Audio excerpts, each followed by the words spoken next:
Hello. Yes, dear bear community. I've always been a chubby guy. Chubby, thick, husky, dad bod, whatever you want to call it. I do, I do remember a glowing moment in my childhood when I was that stereotypical, perfect 30-inch waist. But it was daycare. And yeah, my milkshake was not bringing the boys to the sandbox. But what I knew is whenever I didn't feel like I fit in as a child, as we all do, I was safe in one place, and that was my mom's arms. I was loved. I was safe. I fit. That was my role. That was where I belonged, where I was happy. She loved me. I was her angelic, little, chubby angel that could do no wrong. Fast forward into puberty, which is horrible for anyone on the planet. It's like driving through a car wash and you don't have a Prius or anything. You're just being smacked in the face with your own faults. This was the time when I was also discovering that I was drawn to boys, male co-students. And it was undefinable. I couldn't really put a clear definition to it, but I knew in the grain of my being that it was something that I needed to desperately avoid. So I became chubby, funny Jerry. And that was where I fit. I used humor as a weapon, and it would kind of detract and Wonder Woman bracelet away all those feelings that were rising to the surface far quicker than my denial could push them back down. And that was a safe space for me. Going into college in the early 20s, it was a different kind of fit. It was the late 80s, early 90s, and as a gay man, everything on the TV and the news media and everything was telling me that I could be the butt of a joke. Hated it.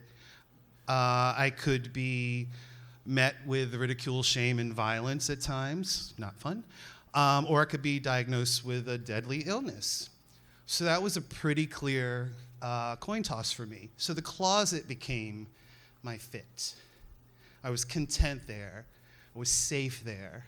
I didn't have to worry about everything else. I was protected. Fast forward again into my late 20s and early dirty 30s. I slowly and awkwardly came out of the closet. We don't have time. And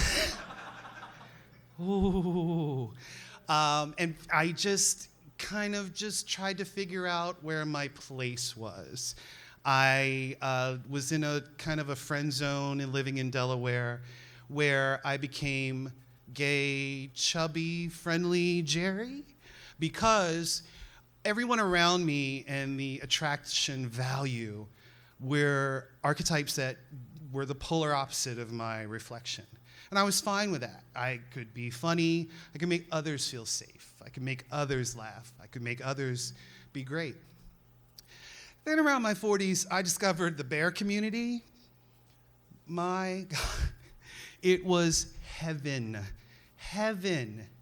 It was like a decades painless fever had just broken.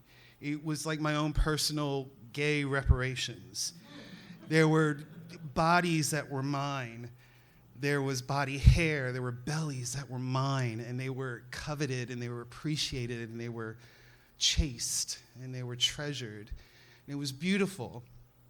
Along with it came an endless classification of animal names. I don't know if you're familiar with the bear community. Bear, cub, otter, wolf, chupacabra. I don't know. It's a whole lot going on. And to this day, should you ask me, well, Jerry, where do you classify? I don't know. Like on my cute days, I feel like koala, but I'm not a strict vegetarian.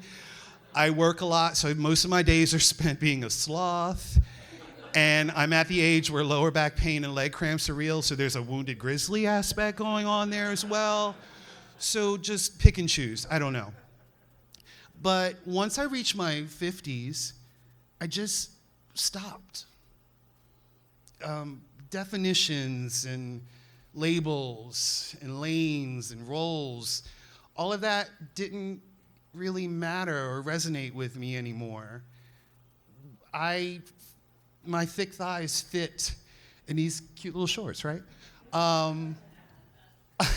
My love, my safety, my care fits in the arms and the circle of my chosen family.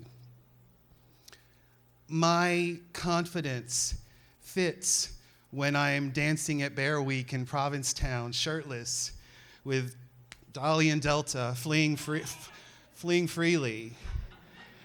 And it was just a matter of time. It just became a thing where when I stopped looking at where I fit in and how I fit in into my own life and into my own skin, was just about that time when I started living. Thank you.